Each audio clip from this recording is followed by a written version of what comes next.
ल अब हामी यो सेप्रुबेसी भन्ने ठाउँमा हाम्रो स्टप भइसकेको छ।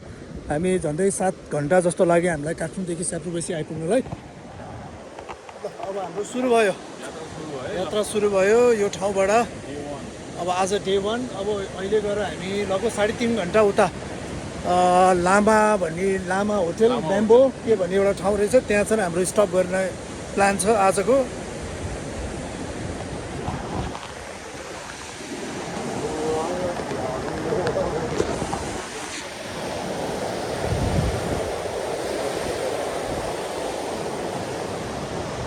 यहाँबाट फर्किने गाडीहरू भनेको बिहान 8-7 बजे, अनि एकचोटि 8 बजे, अनि 2 बजे रहेछ।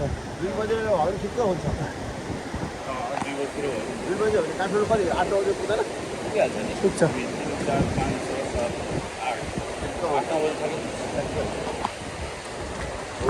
6, 8 यहाँ सोधौँ न लामा होटेल कति टाढा छ भनेर। दाइ, यहाँबाट माथि लामा होटेल कति टाढा छ यहाँबाट गयो भने? आज अलिक गाह्रो पर्न त हो, यहाँबाट कति लगभग 4 घन्टा लाग्छ होला। 4 घन्टा लाग्छ है? भ्याउँछ 4 घन्टामा? 4-5 घन्टा। अनि ब्याम्बो ब्याम्बो त अहिले ब्याम्बोसम्म पुग्नु छ। ब्याम्बोसम्म पुगिन्छ। ब्याम्बो कति टाढा यहाँबाट? 3 घन्टामा। Okay, thank you. High high.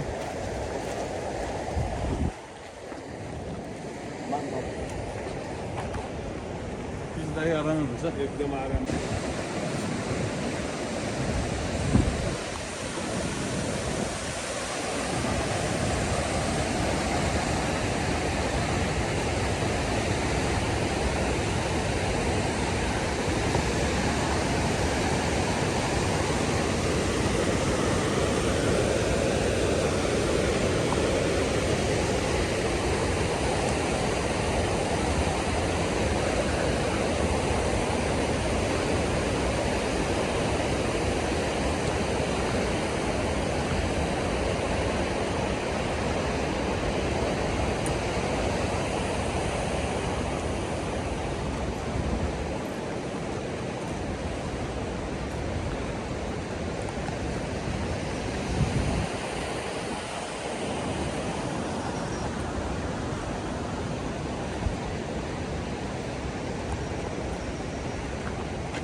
पहिले सुरुमा आउँदा किनेर आयो होला मान्छेहरू, 7-8जना आउँछ नि।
सेप्रुबेसीबाट झन्डै 1.5 आवर जस्तो। यो के छ यो ठाउँको लागि के भन्छ? डोमेन भन्ने एउटा ठाउँ आयो है। यहाँबाट अब हाम्रो गन्तव्य ठाउँ भनेको ब्याम्बो हो। अझै 1.5 घन्टा जस्तो लाग्छ यो ठाउँबाट।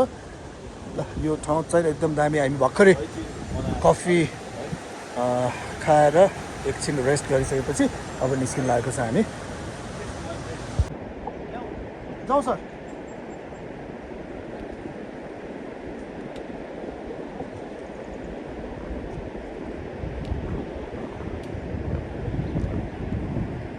सर एकचोटि यता पनि हेर्नु पर्यो राम सर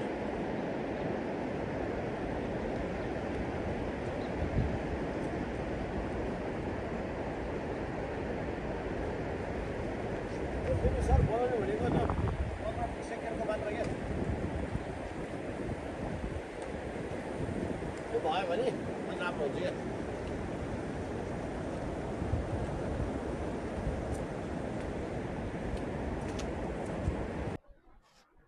ल हामी अघि डोमेन भन्ने ठाउँबाट झन्डै 40 मिनट्स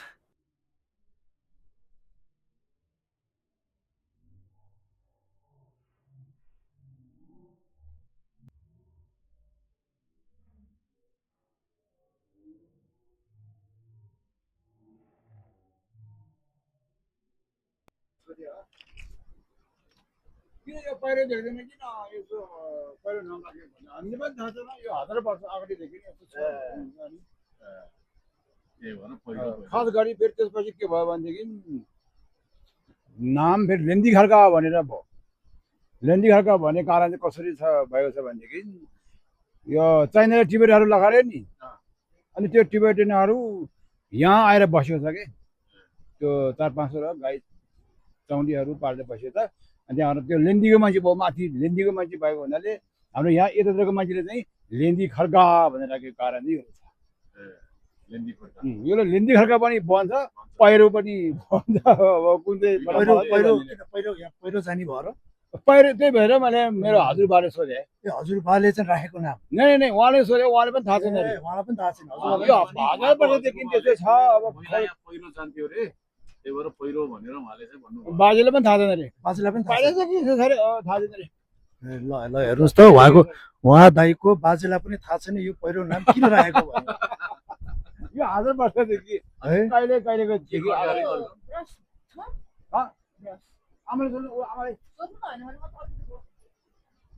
अर्को के खड्का भन्नुभयो अरे न लेन्दी खड्का लेन्दी खड्का यो टिबेटनहरू बन्नेको भिलेजको नाम लेन्दी भन्ने छ क्या खास गरी टिबेटमा अब यहाँबाट बेम्बो कट्टाडा वान हो त्यो वान हो है इङ्ग्लिस आउँछ होला नि अहिले तपाईँहरूले अब थोरै थोरै हामी है? नेपाली हामी इङ्ग्लिसमा जन्मे भए पो इङ्ग्लिस बोल्नु होइन नेपाली बोल्ने भएपछि त 1 घन्टा पुगिन्छ होइन ल राम्रै भयो 1 घन्टामा अब हामी चाहिँ 1 घन्टा पुग्ने भयो सेकेन्ड टाइम होइन यो ठाउँमा फेरि भिजिट गरिरहेछौँ पहिला 10 वर्ष अगाडि आउँदाखेरिको ठाउँ र अहिले अलिकति चेन्ज मात्र भएको छ धेरै त नभए पनि अलिकति भए पनि चेन्ज भएको छ ठिकै छ हेर्दै जाउँ आजको बसाइ कस्तो हुन्छ कस्तो होटलमा हुन्छ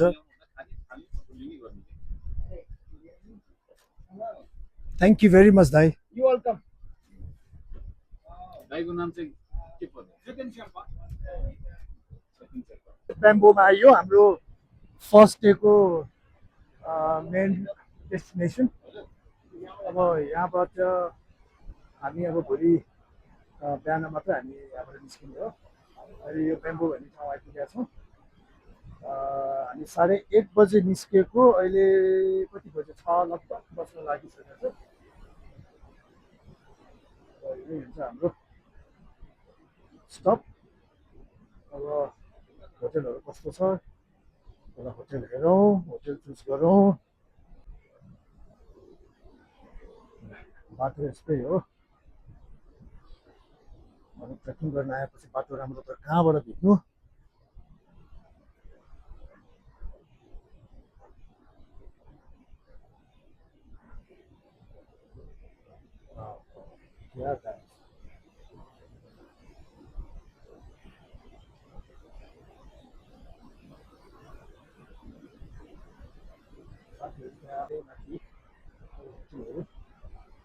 तिन चारवटा होटल छ अरे अब कुन चाहिँ बेस्ट होटल छ त्यो होटल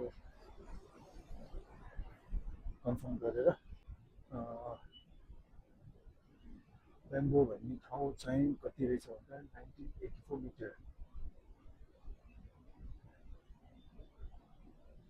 युनिचे भन्ने 3 आवर्स लाग्दो रहेछ यो चाहिँ 94-95 मिटर चाहिँ भोलि हाम्रो स्टप अब युनिचेमा पनि हुनसक्छ अब हेर्दैछौँ भोलि कुरा भोलि थाहा हुन्छ